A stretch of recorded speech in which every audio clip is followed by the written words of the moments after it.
Hello friends नमस्कार जय जगन्नाथ पुणी थे आपण सुभद्रार नुआ योजना आपण मैंने नुआ हिताधिकारी महिला जो मैंने सुभद्रा अप्लाई करने चाहूँगी से अपेक्षा थे तो सुभद्रा योजना आवेदन हम एप्रिल 1 पाखर से सुभद्रार नूतन हिताधिकारी महिला से ही सुभद्रा योजना अप्लाई करेंगे।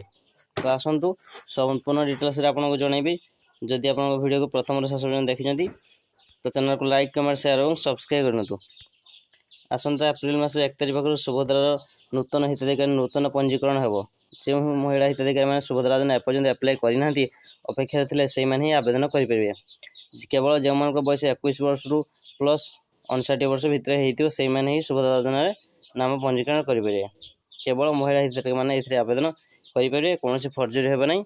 तो आप ऑनलाइन मोड निज जनसेवा केन्द्र को जाई सुभद्रा फॉर्म एवं बैंक रे डीबीटी थी आधार लिंक आधार कार्ड नहीं आपने फॉर्म टी भरी सुभद्रा योजना ऑनलाइन आवेदन करेंगे। निकटस्थ जनसेवा केन्द्र को जापारे।